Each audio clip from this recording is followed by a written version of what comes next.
the conduct of it. Anyway, we're here today because of people. And of course, Cyndicate Talks is the webinar series attached to our organization, Cyndicate. So for those that are watching today or in the future, or might be watching live on YouTube, welcome. And for those that come to it after, a Cyndicate Talks is an organization. We came together and said we want to educate business owners, and we want to give that education away for free. We want to make sure that as an organization, we're making sure that our membership, first of all, is made whole when it comes to their business, comes to their education, and secondly, to the world at large, that what most business owners need most of the time are actually technical skills. It's learning how to do something, which includes hiring, sales, marketing, managing cash flow, handling financials, writing sales scripts, doing marketing, etc. These things are tools, they're processes, they are learned, and they're a function that as a business owner, we have to constantly strive or push to learn and grow with. Now, if we don't know where we can, or what we're supposed to use, or where we're supposed to find it, that makes it very challenging for us as our businesses expand, as they change. And in this case, when it comes to people and people capital, or hiring and retaining people, it's frightening. And it is costly to businesses. So from today, we're going to bring, of course, an expert like normal. This is something as the practice of a business coach. I work with business owners quite regularly, but there are people that specialize in this, where I am a generalist, where I help businesses overall understand format, tools, etc. It pays to bring in the real experts. And we have one today, and that'd be Ashley McCarney with Involvi Consulting, CPHR candidate, which is stellar recognition in the industry. Having had that in the past, I know it's not easy to come by. And normally you spend an awful lot of time to get it. So Ashley, welcome. And as a member of the tribe, of course, this is your second time on a Cyndicate Talks, yes, talking about something human resources related. Now, today we're going to focus primarily on hiring. Mm-hmm. Get good people. Right. A quick statistic. And we're going to take Alberta, of course. And in North America, numbers can differ where you are. But in Alberta, the average business owner is accurate about 30% of the time hiring, which means that you're right 3 in 10 times. If you need 5 employees in your company, is what you're saying now is you might have to hire up to 50 people to find 5. You might have to hire 25 to find 5. You might have to hire 15 to find 5. If you're right 30% of the time, this number can expand and dwarf our efforts. And now when it comes to business owners, you're like, well, I'll just, keep interviewing people. For business owners for a moment, I want you to equate the amount of time spent putting a job ad up, reading through all the resumes that are going to come in the form of application. And a lot of job owners will go to Kijiji, Facebook, etc. Never mind going to organizations like Indeed, Monster, etc., Canadian market, American market. We've got other comparable things as well. And then spending the time to screen. So I'm going to spend an enormous amount of time placing the ad, putting it up, getting it to run, deciding whether I'm going to pay for it or not, sifting through dozens or hundreds of candidates, depending on the business, trying to get down to a list of 2 or 3 or 5 people, and then from there actively interviewing them, and then saying not just what I will call first date rules. In other words, I like you on the very first date, and we are always the shiniest objects we are on a first date, but I need to get to see you second date, third date, fourth date, fifth date, etc. And yet most of us will actually make that hiring decision at the first date. Okay, it's time to move in. Let's get married. Let's put all of our stuff together in the same house. And that is not the best practice, because that is enormously expensive, because now you've equated all that time and money and energy you've invested at the front end. Now you're going to bring that person in, and they might stay an average of 3, 4, 5, 6 months. So you're going to pay that person. You're going to invest in the time to onboard them. And when you equate all of that cost, it becomes enormous. So if I'm right 3 in 10 times and I need to hire 3 people, that means I could be going through up to 30 people to find those 3. If just as an example, every one of those people to bring into the company and find out if they were fit cost $10,000, can your business afford to spend up to $300,000 to find those 3 people? So we have to do it a different way. Finding good people is not alchemy. It is not sorcery. It is science and process, and then the art of interacting and working with people. Ashley, welcome back to a Cyndicate Talks. Thanks, man. Get good people. So let's get started getting good people. This is challenging as hell for most business owners, And as the market gets to watch us and share with us in the future, what is so difficult about finding good people? And then I will turn the floor over to you. Thanks. Yeah, no, it's, you touched on a lot of things in terms of finding good people is really about process. Yes, it's about learning what to do and what not to do, which we're not really going to touch on today, but I'm happy to answer questions. It's really about the process, trusting your gut, having good procedures in place within your organization, and using the tools that are available to you, whether they are costly. Some of them are very marginal when it comes to cost, or some of them are even free. And you just have to understand the avenues in which to use. So I'm going to share my screen here, so bear with me. Can everybody see? Just a second here.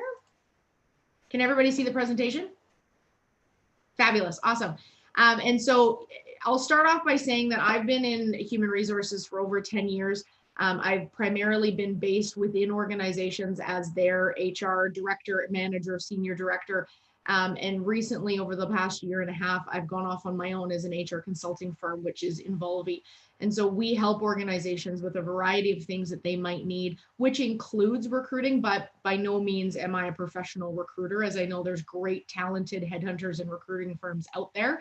And so I partner with them on a regular basis. But the information that I want to share with you today are the best practices that I've learned, which even most recently have become very helpful with some of my clients, which I'll give you some examples in a little bit. So I also want to open it up that if there's questions at any time, just unmute yourself and interrupt me. Let's make this interactive as we go along. And so the current state, does this look familiar to you, or is this part of your current process? Employee gives notice, is terminated, gets promoted, and then the company posts the position. Company can then conducts interviews until the right candidate is found. Eventually the candidate is made an offer, and then usually if they are working, they need to give some notice. And so that delays your process again. And then finally, the employee can start at your company. I'm seeing some head nods. So that is a frequent process, and you're not alone, right? And so that's what we call reactive recruiting. And so it's not a bad thing. It's not the best, but a lot of businesses are in the same situation. So reactive recruiting is all about the here and the now, and it often takes place after the notice has been given, somebody's been promoted, or somebody's even retired. And so some drawbacks to reactive recruiting all the time is that it can be very costly. The process is often rushed, steps are missed. Therefore, it leads to turnover. Sometimes a warm body, as we call it in the industry, is placed in that vacant role instead of the best or right candidate for the position. As I said, it leads to turnover and very high costs. And it can also negatively affect your current employee morale, your productivity, and even your engagement. So even though you might be looking at this as a one-time, I'm recruiting, I need to get somebody in the door to fill this position, I encourage you to look at the wider scope within your organization and say, okay, how does this position then affect people that it works with? And then how does it impact the organization? Because very often, if you've got a gap within your team, other employees are filling in those gaps, which is then putting pressure on them and often making them overworked. And so filling this expediently is of great need to you for sure. And so going back to that current state, if you did say, this is where we're at, let's talk about timeline. So somebody gives notice, is terminated, gets promoted. Within immediate to 2 weeks, you're probably going to be posting that position. We talk about things like job analysis and making sure the right fit and making sure you need that current position the way that it was being operated. And I think that we'll talk about that in a little bit, but company post position immediately to 2 weeks. Company conducts interviews until the right candidate is found. I've seen this take 2 weeks. I've seen this take 6. Heaven forbid, I've seen it take 3 to 6 months if they're a really specialized position. So that can really delay your process, especially if you don't have an HR individual or somebody dedicated to recruitment within your business. That means the hiring manager is doing it off the side of their desk, which can delay the process even more. Candidate is made an offer and needs to give notice. Again, typical notice within Alberta is 2 weeks written notice to the employer. I've seen some professionals want to give 4 weeks. Heck, I've even seen people want to give 3 months or 2 months. So you have to work with the candidates there so that it's an equal agreed upon timeline. So at the end of the day, your total time to fill the position going through this step could be as long as 90 days. And so if you take a step back and you reflect, what if I was out without Joe in my organization for 90 days? What if I was without Sally for 90 days? What pressure, again, looking holistically at your company, does that put on your revenue, your employees, their morale, your payroll amounts with overtime and everything else? And so this is kind of where that peak hits of how much is it costing me to hire new employees? And so the average cost to hire, and a little bit different from what Mitch was saying, but still, you know, there are statistics out there. The average cost to hire for a new position that you're newly creating is about $4,000. But for a vacancy that somebody's left, promoted, terminated, retired, you're looking at 50 to 60% of an employee's salary. And so, you know, average salary out there could be 50 to 60 grand, depending on the industry. It could be higher, could be lower. And so you're looking at $25,000 to $35,000 in order to bring somebody on. That seems ridiculous. But when you think about the internal cost for a second, you're looking at your HR recruitment staff, you're looking at the hiring manager and any other managers or leadership team that might be involved in the recruitment process. You're looking at a referral bonus system, if that's something that you offer to your employees to, you know, encourage them to recruit within their community. You're looking at any systems that you currently pay for. I've put an ATS in there, which within HR, that's an applicant tracking system. And so it's usually a system that you've got behind the scenes where you can post positions out, people apply through those systems and through those links, and then it funnels all of your candidates either based on skill set, education, requirements for the job, or simply just application date. And it allows you to track your applicants a little bit cleaner than just receiving emails. You're also looking at your productivity loss, current staff overtime, and training period for the new employee. Those are all internal costs, plus I'm sure a number of others that kind of get in the way. And then you're also looking at your external costs. So your job postings, if you're paying for those, and we'll talk about that in a bit, your marketing, your agency fees, if you are choosing to use a professional recruiter, whether it's a skilled position or whether you don't have the resources to recruit, a cost comes with them as well. We're also looking at events. So if you're doing recruitment events, career fairs, things like that, and then any background or drug testing that you might be doing through your organization as a requirement of onboarding that employee. And so I'll let you do these calculations on your own, but really your cost per hire, if you wanted to figure out what yours is for your organization, you're looking at your total external costs plus your total internal costs divided by the number of hires in a given period. And so it's fairly easy to discern if you want to figure it out, but you really have to give a number to those internal costs, which can sometimes be the tricky part, because while they're quantitative, it may not be, ooh, that's that amount right there. And does anybody have any questions on that? No, I'll check in every once in a while just to make sure. But again, please feel free to pose a question or just take yourself off mute and ask those questions as we go. So the other thing that employers calculate very often, either the system that you're using does it for you, or I've done it manually for clients and employers in the past, is your turnover. So do you calculate your turnover? Do you have any idea what it might be? Turnover statistics are different depending on the industries, and it can be 7%, it can be 15%. In some higher turnover industries like hospitality and things like that, it could be as high as 50%, or heaven forbid, maybe you've had a lot of bad luck and it's more than that. And so all of this turnover is then contributing to your bottom line and the amount of money it's taking you to fill those vacancies, which, as Mitch said earlier, stresses the need for good process, good procedure, and, you know, really proactive recruiting. And so when we talk about proactive recruiting, it's about the anticipation and understanding the trajectory and growth of your business. And so I challenge you to strategically plan and grow your business and look at your succession. Look at your succession planning. Find out who is retiring, who might not be a good fit today, but they're still working for you. So are you planning their exit? And then always be recruiting.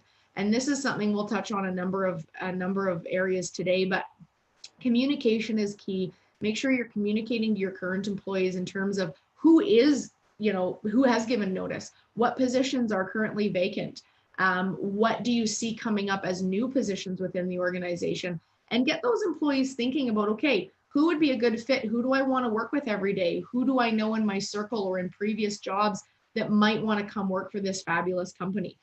And then on your social media and your marketing, especially in this day and age where we're all working from home, or most of us, I should say, it's really important to be putting yourself out there through social media, whatever avenues you might be used to using, and talking about your culture.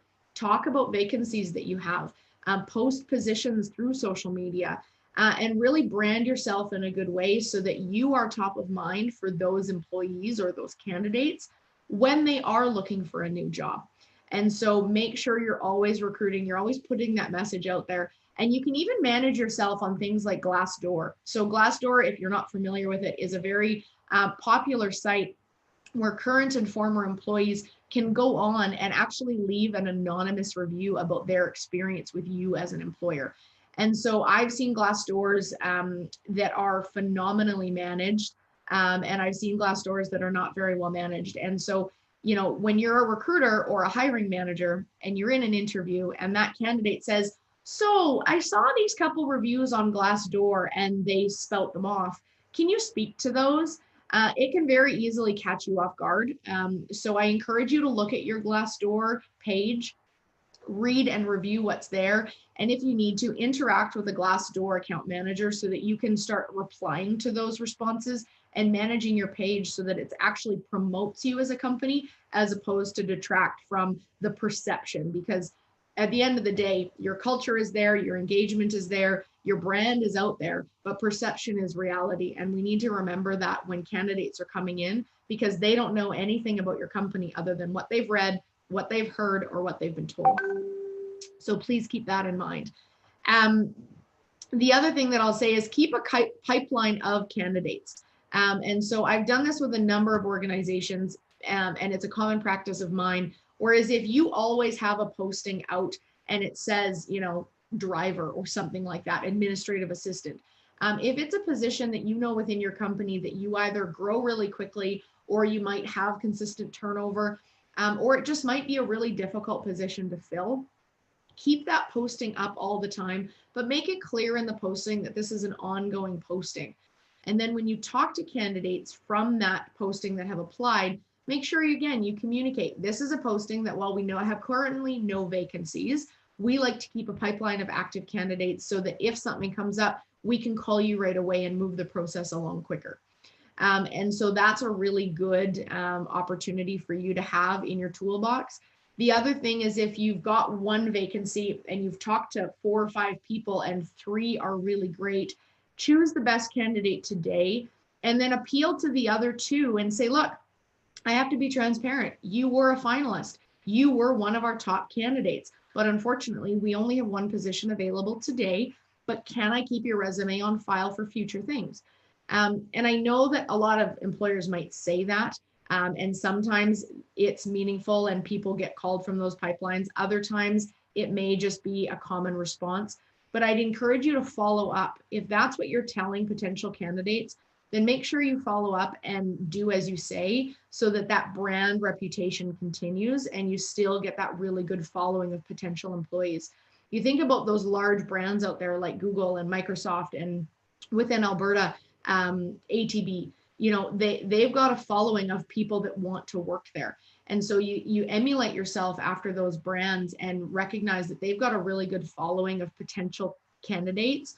And so how can you align with some of their strategies is, I think, one of the biggest things that you could come out of today with as a to-do. And that goes along with that consistent branding message as we've spoke about here. And then that employee engagement. So once you've managed your holistic external environment with your branding and your marketing and your postings and your communication to candidates, then I'd encourage you to look internally. Look at your employee engagement. Are you engaging with those employees? Do they feel like coming to work for more than just the paycheck? Are they invested in you and the company and the job that they're doing?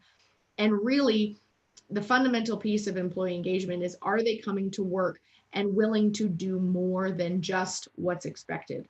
And an organization that has high employee engagement is experiencing low turnover. They've got high productivity. They've got low sickness, absent days, absenteeism rates. And they're getting a lot of referrals from current employees because they just want all their friends and family and ex-coworkers to work with them. And so make sure you're managing that employee engagement, because that will proactively help you in your recruiting, because it will reduce your turnover. And if your turnover is reduced, you don't need to recruit as much unless you're growing. So keep that in mind. And so the next couple slides I really want to talk about is standardizing your recruitment process, which we've talked about, to ensure you are as efficient as possible. And so when we talk about proactive versus reactive recruiting, we talked about reactive recruiting and an approximate 90-day to fill a position timeline.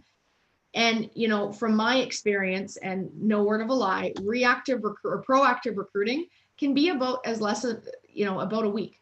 And so I know that's shocking, because really that's a 92% reduction in your process and in your time spent. But when you think about it, if you've got a pipeline of candidates here and the vacancy hasn't happened yet, and all of a sudden you get notice from somebody that they're leaving, you've got all these people that you can quickly call and say, hey, we talked a few weeks or months ago. I kept your resume on file. Are you still interested? If they say yes, you know you've already interviewed them. You know you've already vetted them. So now all you need to do is follow the end process and provide an offer. And so that could be, if you have the abilities and the manpower within your team, that could be as low as a week. And so I encourage you to really look at your internal processes and see where you can make more efficiencies. So the steps to recruit effectively that we're going to talk about today is perfect your job description and your job posting. Next, we'll talk about your target market and your optimal recruiting platform. And then we'll move into a few interview steps and questions. Talk about reference checks and that whole testing piece very, very quickly. And then generally the offer and what that should entail. And again, each industry, each organization is going to look at this a little bit differently. And so I'm going to try and provide a general holistic view of some best practices, but then I encourage you to ask the questions or take it aside and kind of adapt it to your business, how you see it best working for you. And so when we look about job descriptions and job postings, I've talked to employers that say, I don't know the difference. And I think in the beginning of my career too, I would just take the job description, which is an internal document, and post it online and say, okay, people will understand this. But the problems that you run into are the jargon. So if you've got a very uniquely titled role or that has a very unique skill set required, is a general reader looking at your posting online going to understand what's expected? Are they going to search, if you need a driver, are they going to search a route driver or a sales rep? And so how you're titling the position to the common reader is very important, even if it's titled inside your organization a little differently. So ensure your job descriptions are relevant and they also reflect the actual duties of the job.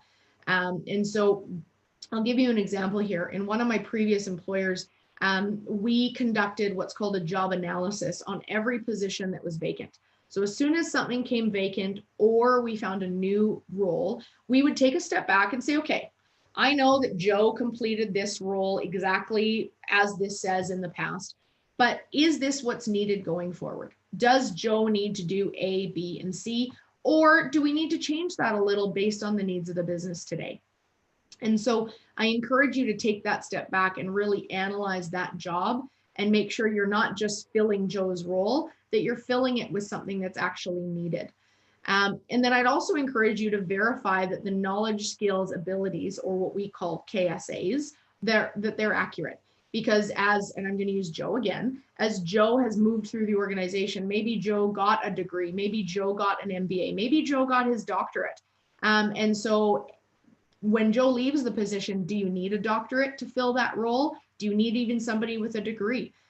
Maybe the equivalent work experience is enough and that would suit that role better.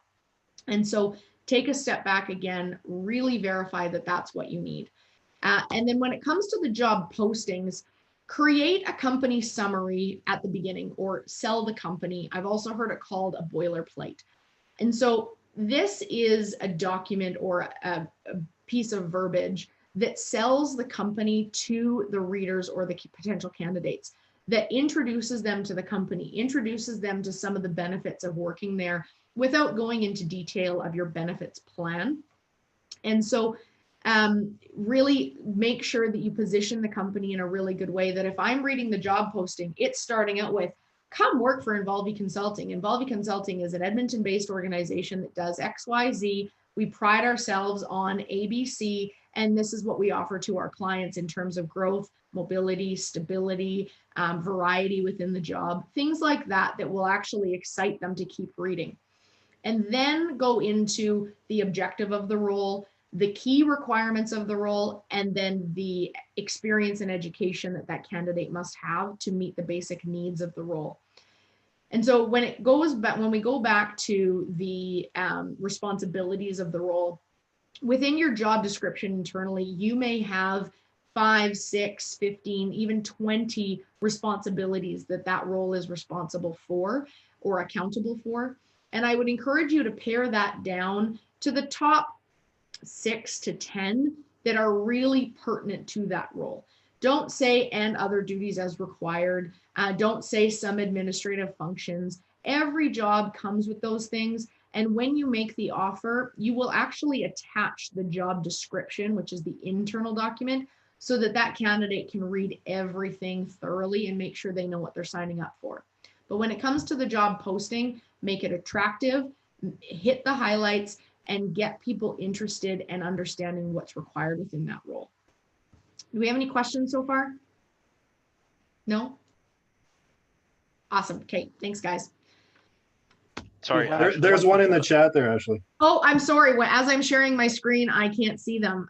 Sorry, I'll read it out for you because I'm the one who actually asked it. So, thanks, Justin. So let's say you're a business owner who's having a hard time defining your KSAs. Yep. We see that on job posting sites a lot. Maybe they can't define it. Maybe they're having maybe they think they've defined it, but it's not really the right ones, and that's leading them down the wrong path for their hire. What's your in terms of defining those KSAs or getting help defining those KSAs, what's your recommendation around that? Yeah, so I think there's a number of them, and I think it depends on your resources that you have within your network and maybe your budget. So first of all, I would look at your competitors. I am not one for reinventing the wheel. If you need to steal shamelessly and read a bunch of your competitors' postings to get a gleam of that position and then customize it for yours, that's a really good way to start. Another way is to look at historically who you've hired that's been a success within that role and look at their responsibilities or their KSAs so that you can then take that and then model it accordingly.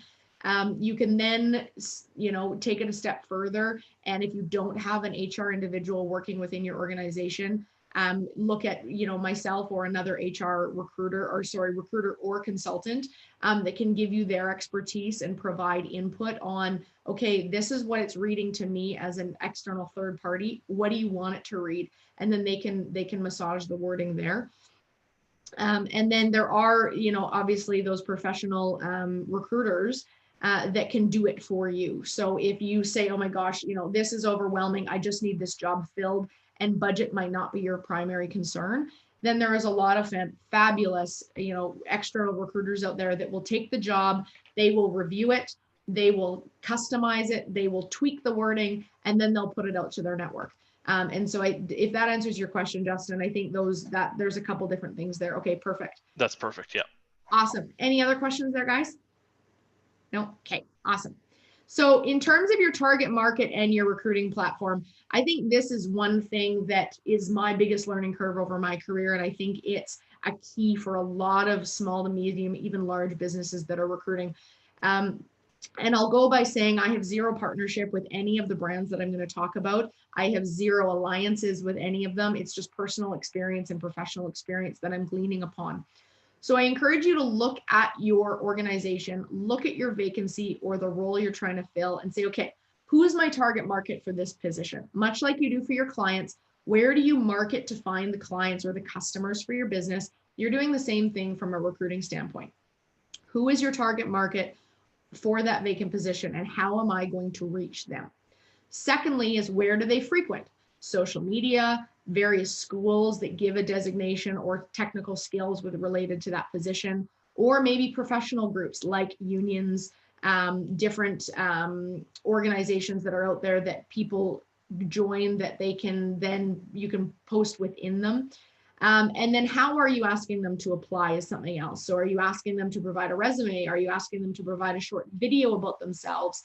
Are you asking them to apply in person, online, by email, things like that? And so we have to make sure that we're really making it clear so that if I'm a candidate coming in, I can say, okay, this is what company X wants me to do. This is how I'm supposed to apply. And they've targeted me on different sites that I'm a part of.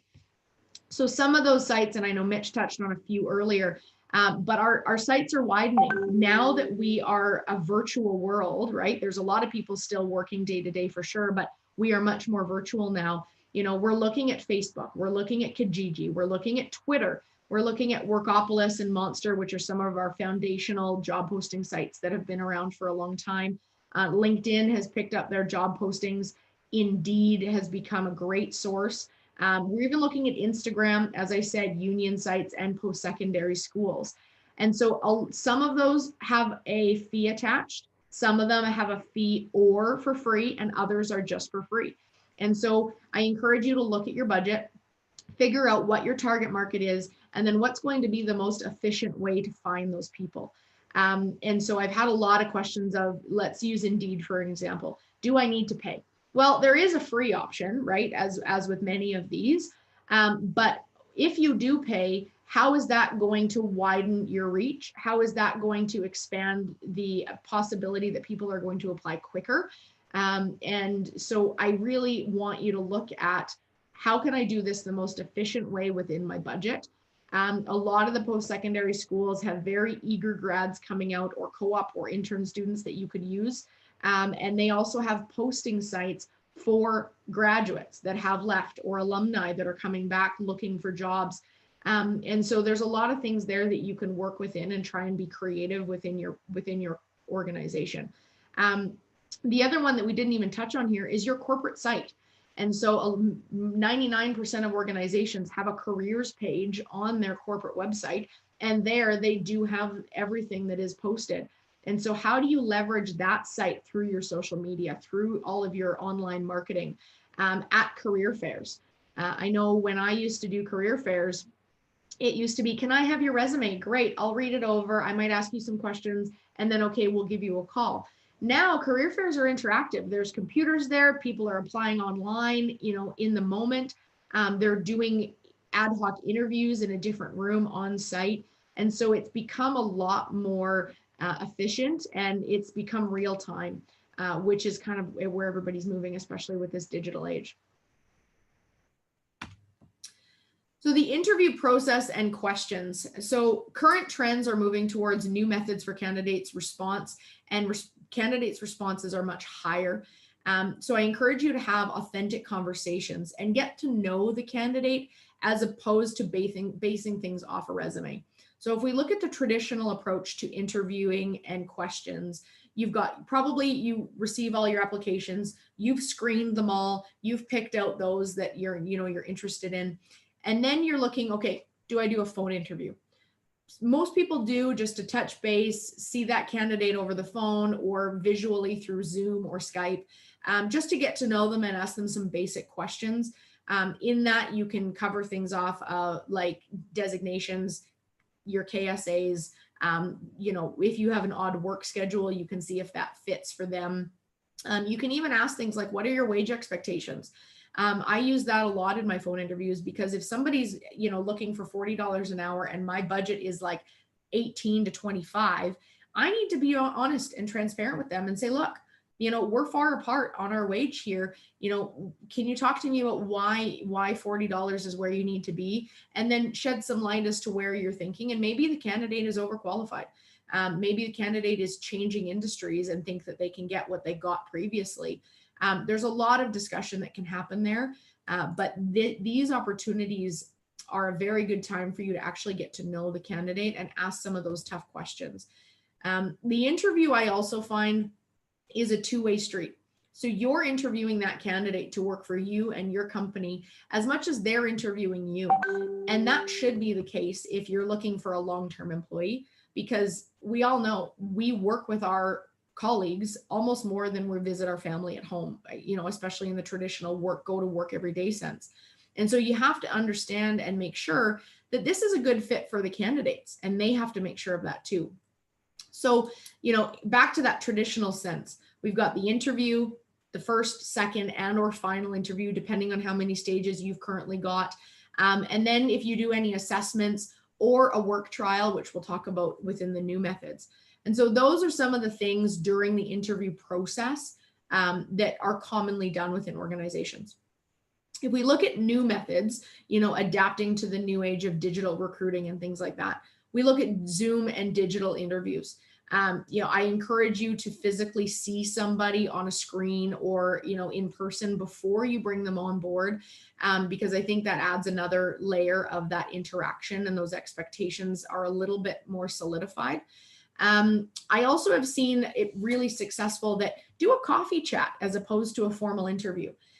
You know, there's something to be said. If you're a candidate and I'm sitting here and I'm answering questions and I'm writing down, how comfortable are you as a candidate, right? Interviews are stressful enough for a lot of employees or candidates, and you know that can throw them off just in general.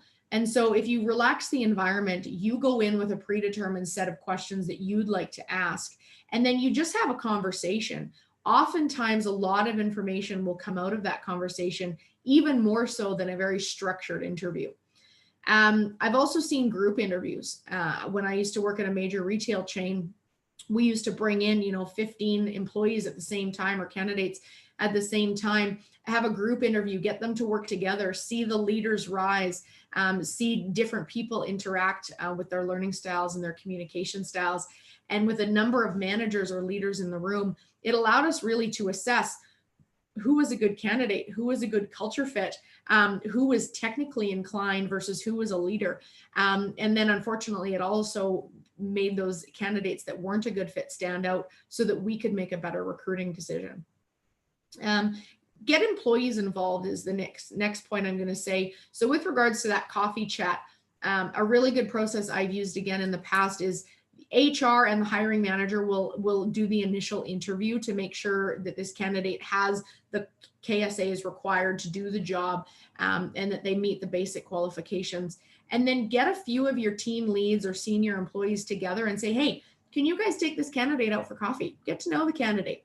Obviously prepare them with the things that you cannot say with regards to, you know, human rights and employment standards, but get them to just have an informal conversation and see if it's a good fit. This has proven to be very successful in tight-knit working relationships where you're working in an office or in a tight-knit project group where you have to work together, because being the new person to that tight-knit of a group can be stressful enough. So meeting that group ahead of time has proven to be very good with regards to retention and engagement. And then going back to that assessments and or work trials, you know, that is a traditional, you know, interview technique, but it's also a new method. Because if you have a tough position that you see a lot of turnover, or, you know, it's physically demanding, or maybe it's not the most glamorous position, get that employee in or that candidate in for a half day or a couple hours to actually see it happen. We do request that you pay them for that time, but it can be a predetermined amount that you get them to sign a waiver that says, hey, for this time as part of our interview process, we're happy to pay you, but we'd like you to actually see this in action. And I've had a really good response from that too. And then with assessments, there are a ton of assessments out there, whether it's personality, whether it's skills, whether it's technical ability, whether it's educational verifications. And so if you are going to do an assessment, I would encourage you to do the research ahead of time to figure out what responses are you looking for, or what skills are you looking for in the end? And then how are you going to work that back to be beneficial for that employee or that candidate to take that assessment? And there's a lot of, you know, assessment individuals in my network that I rely on. Justin, who spoke up earlier, is one of them. And it really allows you to get great insight into the candidate. And it really also works for leadership skills. So those are things that I work into my interview process. With regards to the questions asked, I didn't put any notes here because the questions are really going to be a result of what you're looking for. Usually I start the phone interview or the first interview with some basic questions. What motivates you every day? How do you handle stress in the workplace? Who's been your favorite boss and why, so that we can learn what they're looking for from their leadership team? Do you work well individually with a team? Those kinds of things to understand that employee and how they like to work, to know if your environment is going to be a good fit for them. The next interview can be more technical. And of course, you can drop technical pieces wherever you'd like. But I've really found it great to put the technical interview the second, to really find out, okay, here is the duties of the job. Use behavioral or situational questions that say, please describe me a time when, or here's a situation, how would you handle it? So that you can really get to know their work process and how they think and how they would carry out duties within your organization. So at the end of the day, your questions are your own. And, there's a ton of sources out there, whether it's an HR rep, whether it's a consultant, whether it's, a recruiting firm, or whether it's Dr. Google, to go out and really say, what are some basic interview questions for these kinds of skills or abilities or personalities that I'm looking for. The only caution I would give you is keep the questions the same. So if you've got 10 questions for this interview panel that you're going through, make sure you go in with all those 10 questions for every single candidate, because that at the end provides you a good baseline to assess all of the candidates that you've had come across your table and really select the best candidate for you. Finally, with this, I would trust your gut. I have been burnt a number of times in the past, so I'm speaking from lots of experience. If you have been doing this a long time, or you have been interacting with employees and candidates for, your career, trust your gut. Ask some questions. If you get a little niggly feeling and you're not sure, explore that with the candidate. Say, you said this and I'm not quite sure what you meant. Can you expand on that? And then you'll be able to feel whether that, they were going down a rabbit hole or whether they were just misunderstood. And so trust your gut and make the right decision. And make sure, again, this goes without saying, but as we're talking about questions, make sure that you are not experiencing any bias with regards to any candidates that you're bringing in or the position you're trying to fill. That encroaches on human rights and discrimination, and is against the law. So make sure that you check yourself with regards to bias as well. Even if we've had lots of bad experiences in the past, we have to enter each new interview process as a new one. So, moving on to reference checks and testing, reactive recruitment, in a lot of ways, no reference checks are completed. It's, oh my gosh, I need this person. Okay, I found this person. Great. You meet all the qualifications. Here's your offer letter. Great. Can you start tomorrow? And very often we will miss the reference check piece, or we would say, okay, here's an offer letter, but it's pending a reference check or pending a background check. And I know from experience, I've done a lot of those, and sometimes it works. And in a pinch, we're all going to have to resort to some of these reactive recruitment methods. Even with the best proactive plan, you are going to be reactive at some points, and that's okay. The goal of this presentation is just to help you be more proactive than reactive. So what can you do to be proactive? 2 professional reference checks. That's my goal. If you have a new graduate or somebody that doesn't have a lot of work experience, then you could, reach out to a teacher. You could reach out to a sports coach, a business coach, a mentor, somebody within their life that mentored, led them, trained them, and understands how they react to pressure, stress, expectations, things like that. Often people will also give reference letters. I always take these as valid, but then I also try and call that person who is listed just to verify that that letter is current and some of the details are valid, and have a brief conversation. And then testing and background checks should also be done prior to offer too. And I'd be careful with testing and background. If you don't know your regulations within your industry, make sure you double check before you just start testing everybody, because there are a lot of stipulations when it comes to that to make sure that you're compliant. So I would just make sure that you're doing your due diligence. Unfortunately, there are a lot of organizations right now that are saying, sorry, all I'll do is confirm employment. I won't give a reference, positive, negative, or otherwise. And so you kind of have to take that and run with it. But do what you can to understand the habits of that employee or the previous experience of that employee, because you're hopefully entering into a really long relationship with them. So lastly, I want to touch on the offer. And so, you know, the offer really should be an offer letter and or employment agreement. And if you're looking for, you know, the difference between those, please make sure you ask the questions. And then provide all related documents that pertain to that offer prior to them starting, and give them time for consideration. So this would be your related policies, your procedures, and again, anything that that employee will be held accountable to as part of their employment contract. If they're signing off saying, yes, I will be an employee with you, it's only right that you provide them all of the transparent expectations up front. That are things like your harassment and violence policy, any expense policies, progressive discipline if you have it, drug and alcohol policy. So those things should really be provided up front so they can understand the scope of expectations. And then I also encourage you to get a signed acceptance prior to the start date, whether that's a printed, signed, and they are able to take a picture of it and email it to you, or they've got a digital signature, or if they can come into your office and sign it. Just make sure you do that, because then all your checks and balances with regards to compliance are there, and you know that you're protected and the employee has a good understanding of what's expected of them starting this new job. And so I'll open it up to questions in a sec, but just to summarize what we've talked about is try and be proactive.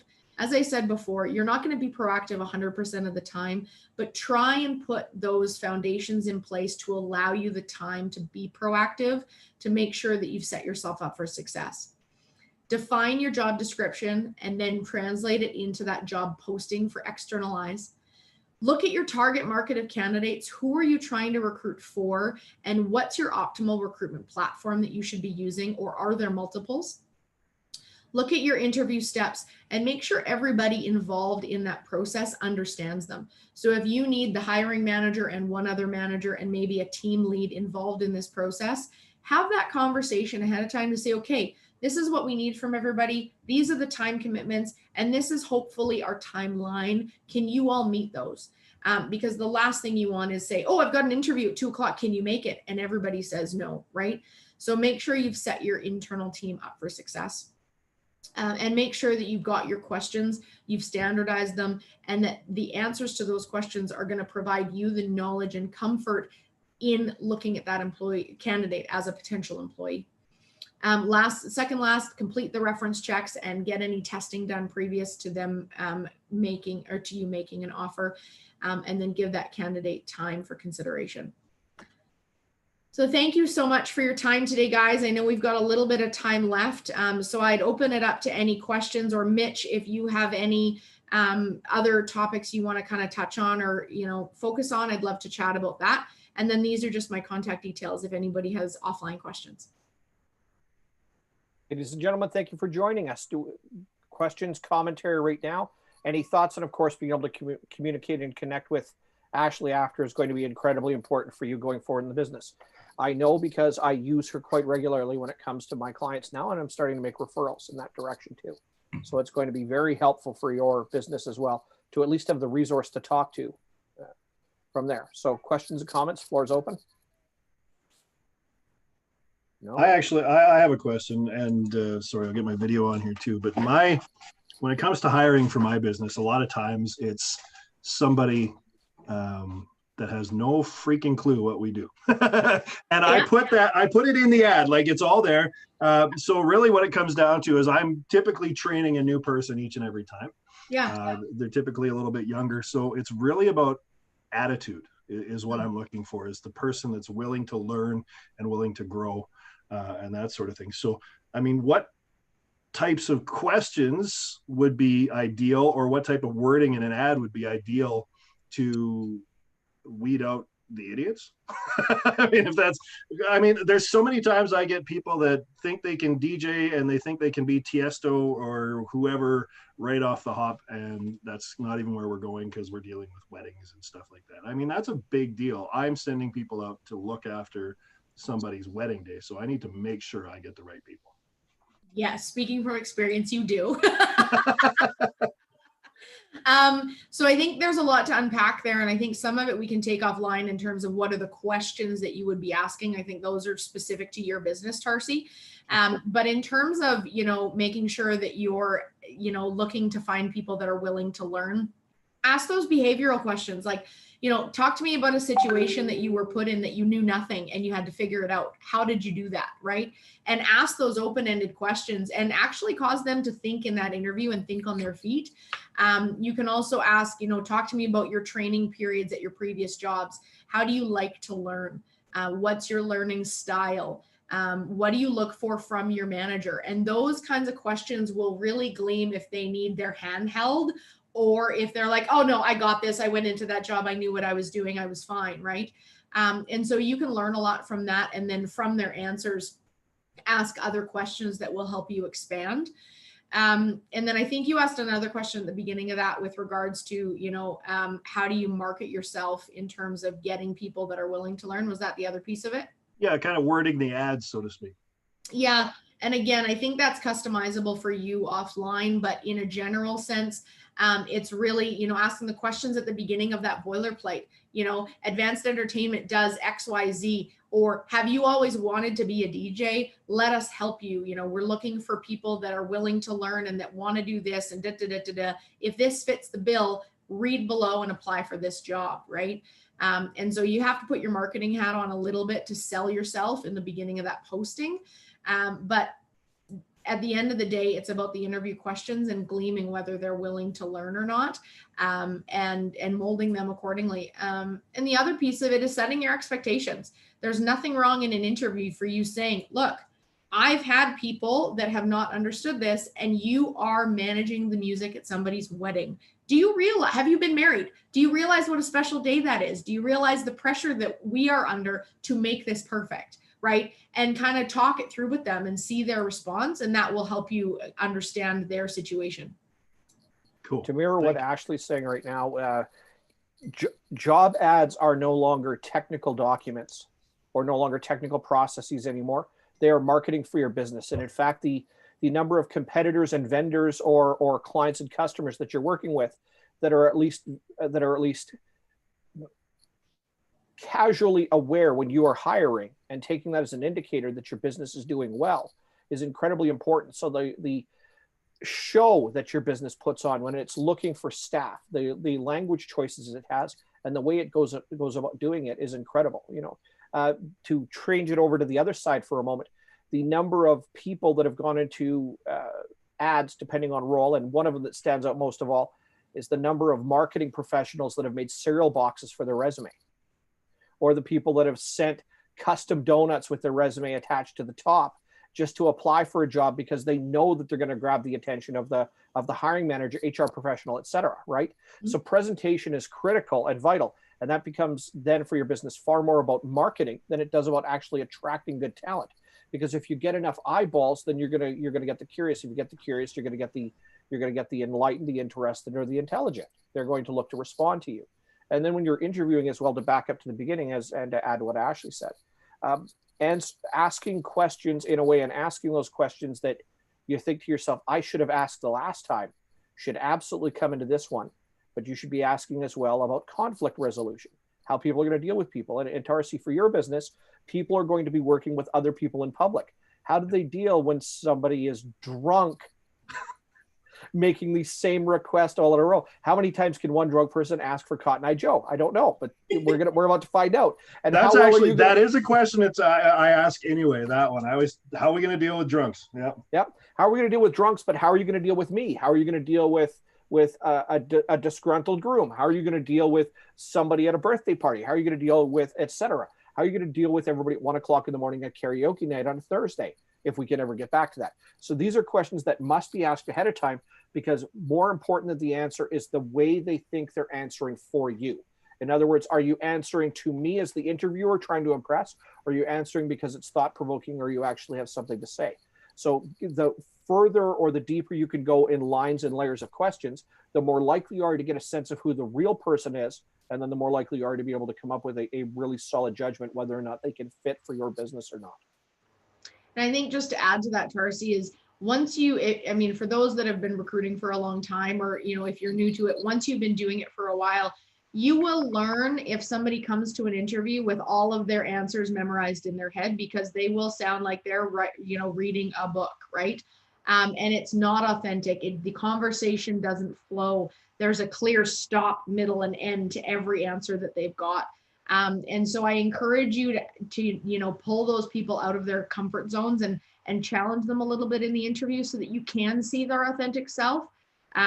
Because there are some serial interviewers out there, and it's not like they're bad candidates. They just maybe haven't had the feedback that says, look, you know, I'm not getting to see who you really are right now, and this is important for you to enter into this relationship with me. So, you know, let's peel back the layers. I've also had people that have come in and they're visibly shaking or, you know, twitching, and they're so nervous that I'll just stop the interview and I'll say, okay, you know, from you to me, it's just you and me in a room. Like, let's just take a breath, because I'm getting the sense that you're super anxious or you're super nervous.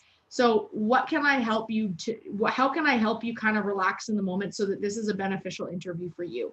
And sometimes just saying that allows them to go, okay, you know what I'm going through. Okay, now let's really talk, right? And so we a lot of time we treat interviews like this formal two-way, you're on that side, I'm on this side interview. But if you take the form of that coffee chat and kind of just open up a conversation and make it fluid, you'll often adapt the comfort level of the candidate to what you're looking for.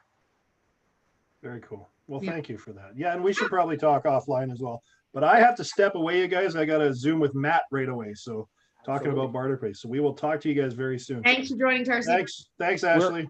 Thank We're you. coming to the top of our clock as it is. So for today, hiring, get great people for your business, a Cyndicate Talk. Once more, Ashley, thank you for being able to share your expertise, insight, and advice for everybody that came and joined us. For those that came and joined us on YouTube as well, please do not hesitate. You saw her splash screen at the end, back up to it, or if you're watching from the front end, go right to near the end of the video, find her information, reach out to her. Of course, come and join us on Cyndicate. Why? We bring this education to you free on a regular, frequent basis. We have well over a dozen formatted videos, just like this one right now, teaching you how to do those things that business owners must learn to do.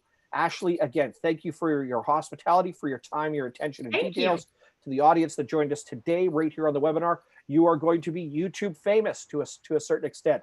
So certainly enjoy that. If you would like, we will make sure that yourself, your social media handles and that are tagged inside the video itself as this is published. And of course, you can find it by going to YouTube, looking up Mitch Kamich Coaching, and finding the Cyndicate Webinars and Event Series. This event will be repurposed and re-put up there as well on top of the live broadcast today. And we are happy to give your business a little bit of space and time inside that description. So do not hesitate to message myself as well, or Ashley offline. We'll be happy to make sure that happens, because we are also big proponents of many hands make light work, and we're willing to share when it comes to our marketing. On behalf of myself and Ashley, on behalf of the Cyndicate organization, thank you for joining us. We look forward to seeing you on the next Cyndicate Talks, and we will talk to you all very soon. Have a fantastic day. Thanks, everybody.